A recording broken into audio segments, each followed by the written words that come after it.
Hello and welcome to another video. Today I'm going to be painting some sea stuff you find in the sea. And this is my Masterson Stay Wet palette. I had a couple questions about it that I've been getting, so I just wanted to show you what it is. It's like this yellow sponge that comes with it, this case that seals pretty good around the edges, and then this acrylic paper, they call it. And you just soak the acrylic paper whenever you are first about to use it, and then you soak it for like 15 minutes in hot water. And then you have to do something to the sponge too. Anyways, it comes with instructions so that you can make sure you do it right for the first time. So that's what I've done with this piece here. And I'm just making sure it's the right wetness for me, because sometimes you have to put a little bit of paper towel on it to make sure it's the right, so that your paints don't get all weird. There's my color wheel, which I in fact won't be using whatsoever through the duration of this video in particular. Don't know why I'm even showing it to you. Okay, it is cool, but I just didn't happen to need it. But I was jazzed that I had just gotten it, so that's why I was showing it. Anyways, here's my sketch, and I did this little squid in my brain, and after I did it, I kind of found out that squids actually have 10 tentacles, which for me personally, I found that to be a little bit excessive and too much, because why do you need 10? Come on. I thought it was that they had 6, and I'm going to go ahead and blame SpongeBob SquarePants for that, because I just don't, I couldn't imagine. I was convinced they had 6.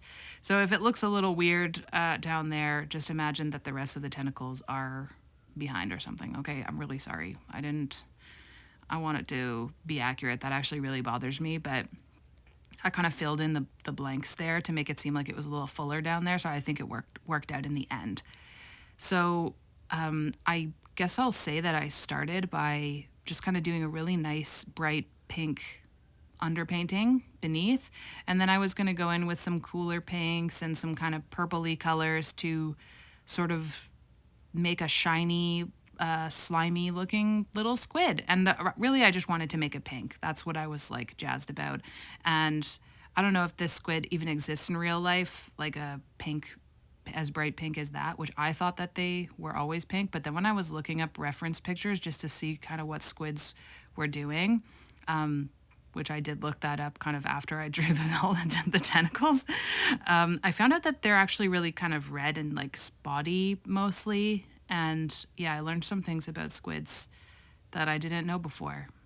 I love underwater stuff so much. I just think like underwater in the sea, so creepy, good vibe. I like it. And I want to know what's going on down there. In particular, the Marianas Trench. And if you guys have any information on the Marianas Trench, which I don't know why you would, but I would love to hear it. I love talking about creepy stuff like that. What's in the ocean? Or if you ever see those videos on YouTube of like they found a scary thing, like a submarine went real deep and found a scary thing and it's just in the corner of the video. Oh my God, I love that so much. I love seeing scary stuff. I don't know why, what's wrong with me? Anyways, so squids remind me of that, and I actually really like them. And when I think about them, I like to imagine that they are very, very big. Same with megalodon sharks, by the way. I talk with my sister and my dad at length about this, and it really frustrates my sister because she thinks I'm ridiculous.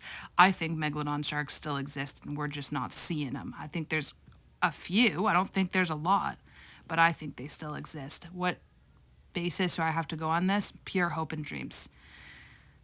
Sorry if I'm being really weird. I just get really jazzed about them. And people always say you don't have to apologize. This is just how I talk. Like, I'm not really broken up by, like, when I say like I'm sorry all the time, I'm not really like that broken up about it. So don't worry about me. That's just like kind of how I talk. I don't want to be cliche and say I'm Canadian, but like that probably is what it is. So anyways, I did the downward facing planes, let's say, with this purpley pinky color, and I really think that turned it around for me and gave me, not that I was having a bad time or anything, but I was like, ooh, this is like, yeah, that's what it needed, was a little bit of purple, a little something else, not just pinks. And then I did the eyes. The eyes, I could have had a little bit of a better outcome. I wanted to make them this way I've been doing them recently, and it just didn't really turn out with paint because the way I was doing them was with color pencil I was used to. This was the first time I had picked up paints in maybe, I would say like a month, month and a half maybe. So I was just kind of getting back into it with the squid, and I knew just doing like just plain pink, that's just going to be fun and easy going before I try to tackle what's next, which is going to be this seashell, which was so ambitious of me, but we're calling it Impressionist, and that's where we're going to leave it, okay? I'm not as good at giving like tips or tricks or whatever you may get out of these videos when it comes to painting, because I am just kind of starting my paint journey, let's say. So really all I can tell you is like how I went about doing stuff, and maybe if you're just starting painting too, it can be helpful to you. And like a lot of people in the comments from some other videos have helped me by saying, oh, actually, if you do it like this, or I was asking about, certain things with the acrylic wash, and people have given me really good comments anyways about how to fix that, fix certain problems I have. So that's really good. And you can always look in the comments section to see what people have to say as well. So now I'm switching the paper. You can see here, it looks dirty, but it actually is completely clean.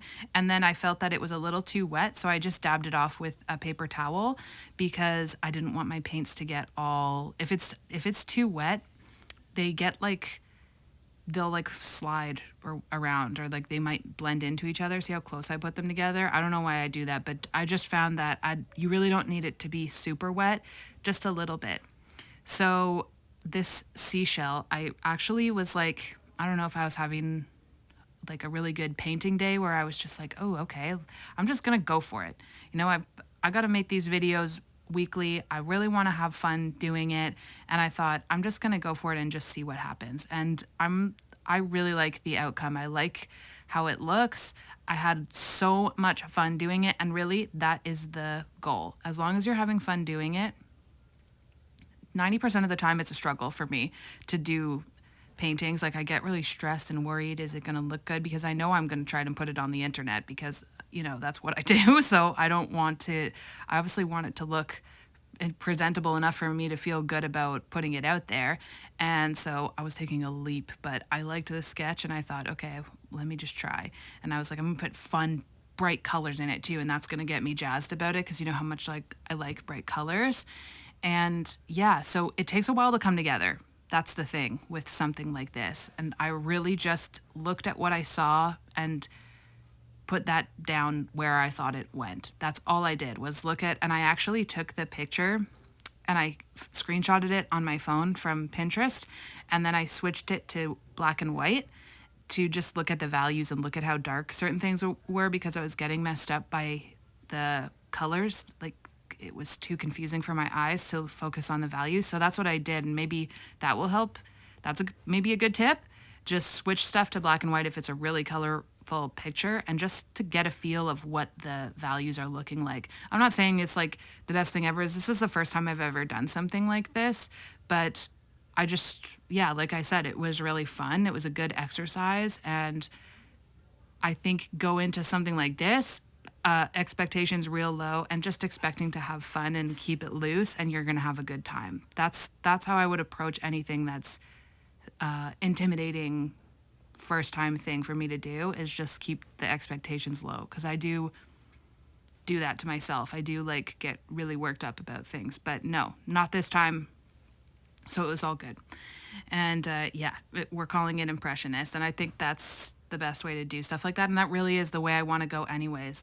I used to think Impressionist was like kind of boring. I don't want to sound like an idiot here, and I know that's how it's going to come off, but I went to my local art museum, which me and my mom like to frequent, and we went to this Impressionist Canadian women Impressionist exhibit, and it just changed my whole perspective. I had a whole new like respect for Impressionist paintings and painters.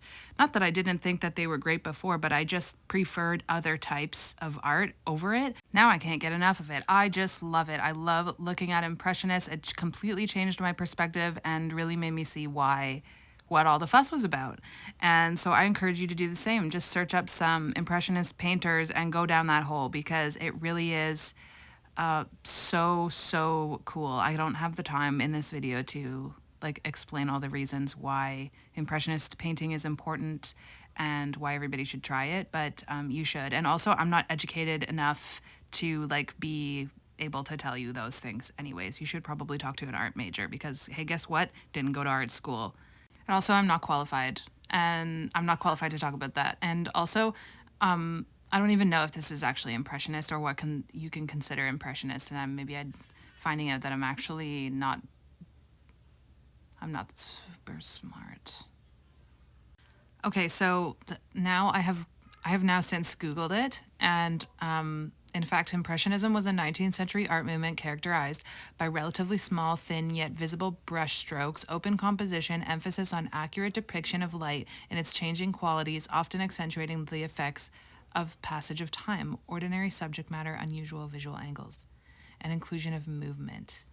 Okay, so that's not really sounding like what I did.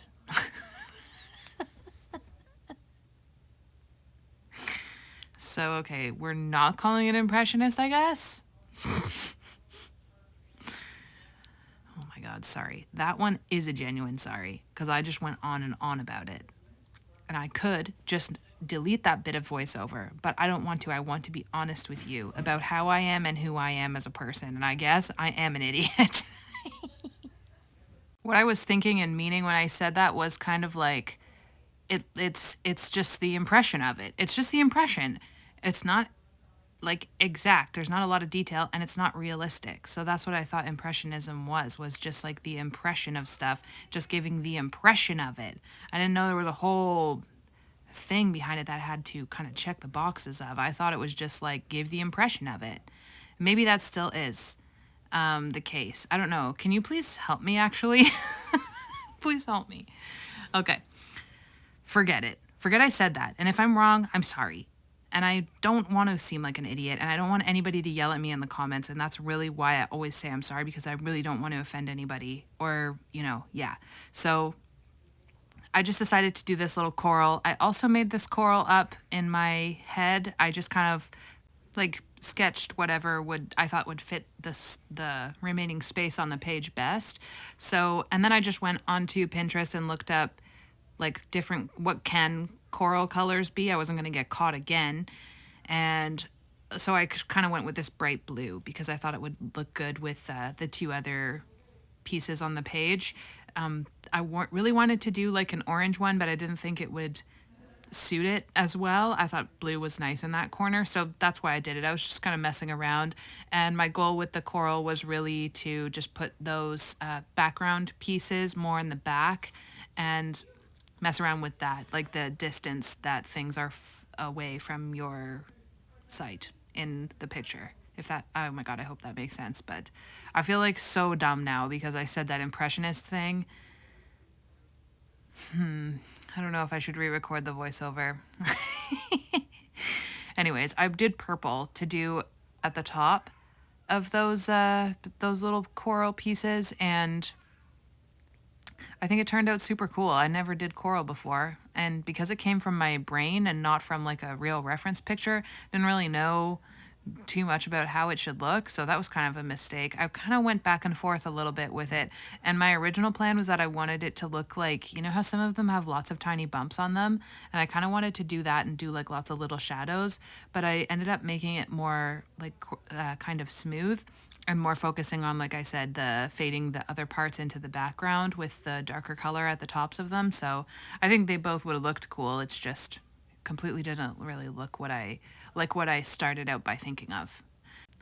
So anyways, here is my little coral, and it was a good practice. Kind of just wanted to fill the space, to be honest. Like I said, it's nothing really too special, but definitely the shell is my favorite and was just overall really good practice. And I like the sketch page. I love making a good sketch page, like a cohesive little thing like that. So it was really fun. And I hope you like this video, and I hope to see you next week. Bye!